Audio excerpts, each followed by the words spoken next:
Então, conforme a gente pôde ver, as principais emissões radioativas são a radiação alfa, que consiste em núcleos de hélio, ou seja, são partículas formadas por dois prótons e dois nêutrons. Desta forma, a partícula alfa tem número de massa 4 e número atômico 2. Então, se um núcleo emitir uma partícula alfa, esse núcleo terá sua massa diminuída em 4 unidades e seu número atômico diminuído em 2 unidades.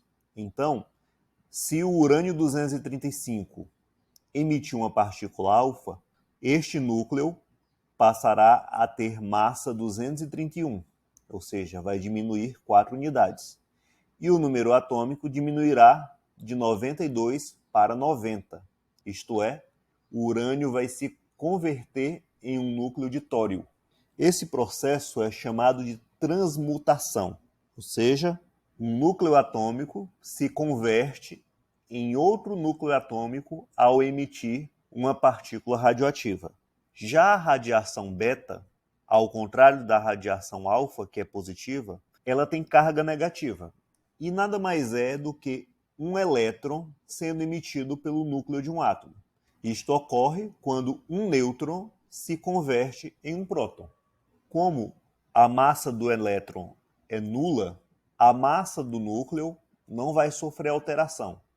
No entanto, como um dos nêutrons se converteu em um próton, seu número atômico vai aumentar em uma unidade. Então, resumindo, quando um núcleo emitir uma partícula beta, sua massa ficará inalterada e seu número atômico aumentará em uma unidade. Então, nesse processo também vai ocorrer uma transmutação. Por que esses núcleos sofrem transmutação? Para se transformarem em núcleos mais estáveis. Outra radiação que também pode ser emitida são partículas semelhantes a elétrons, porém de carga positiva. Essa partícula é chamada de positron.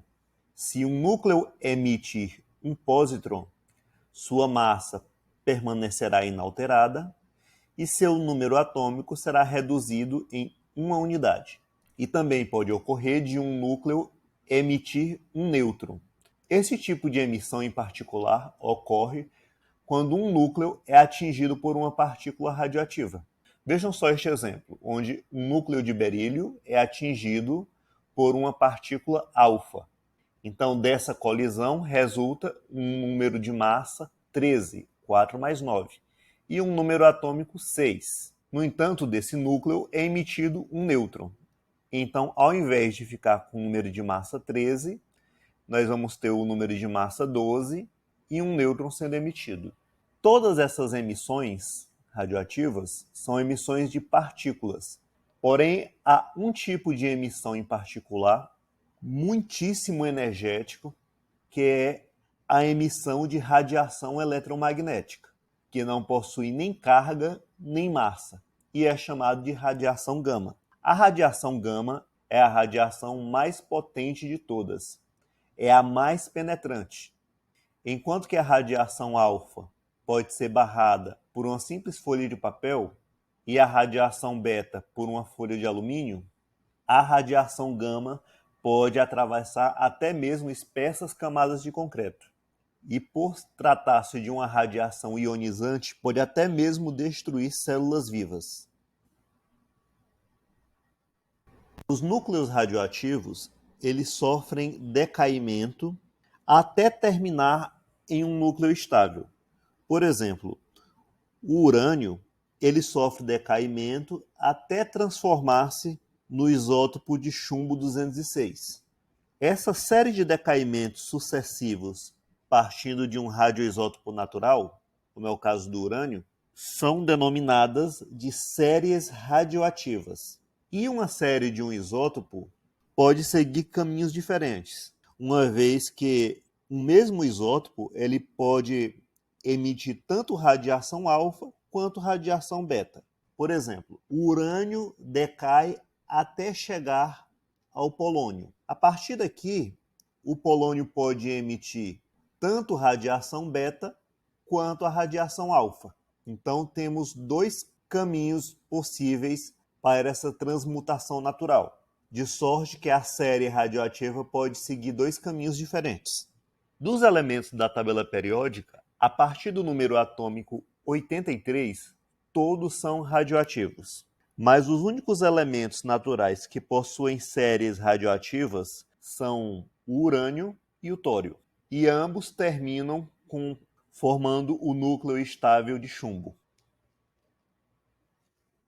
Além da transmutação natural, que nós já acabamos de ver, existe também a transmutação artificial, que ocorre quando núcleos estáveis são bombardeados com partículas. E isso ocorre dentro daquilo que é chamado de acelerador de partículas.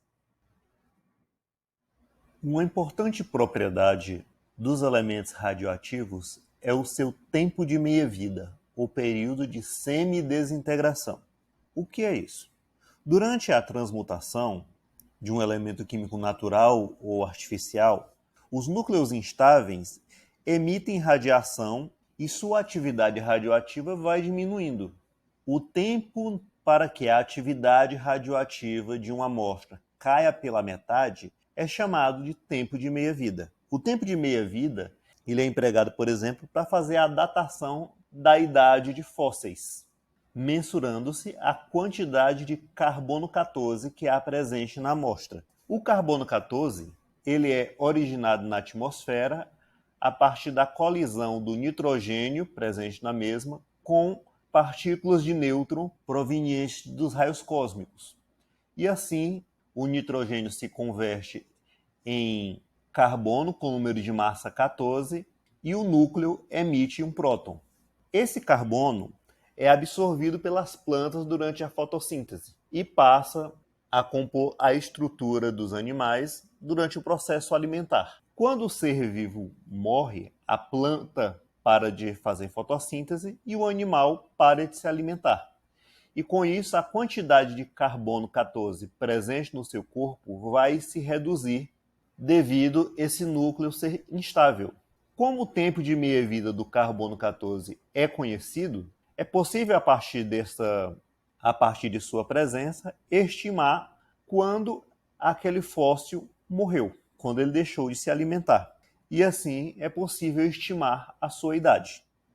É possível estabelecer uma fórmula para a resolução de problemas que envolvem a meia-vida de um material radioativo.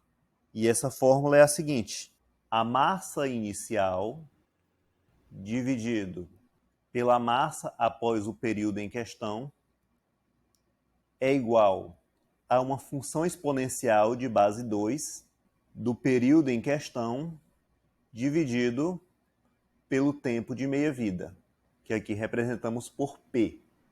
Então é 2 elevado a T sobre P. M0 é a massa inicial, M é a massa final nesse período, no período T, e P é o tempo de meia-vida. Um dos processos nucleares que podem ocorrer em decorrência da radioatividade é a fissão nuclear, que consiste na quebra de um núcleo maior para originar núcleos menores. Isto é a fissão nuclear, quebra nuclear. Por exemplo, o núcleo de urânio, que é um núcleo físsil, que pode sofrer fissão, ao sofrer colisão com um nêutron livre, ele se torna instável ao ponto de se quebrar em um núcleo de criptônio e um núcleo de bário. E, em consequência disso, é liberada uma imensa quantidade de energia e mais partículas alfa.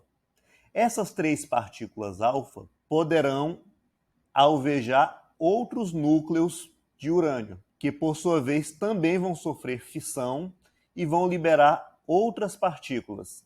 E assim vai gerando uma reação em cadeia e uma quantidade imensa de energia originada de cada uma dessas fissões vai ocorrer. Então a reação em cadeia são as sucessivas fissões nucleares que podem ocorrer a partir da fissão de um núcleo.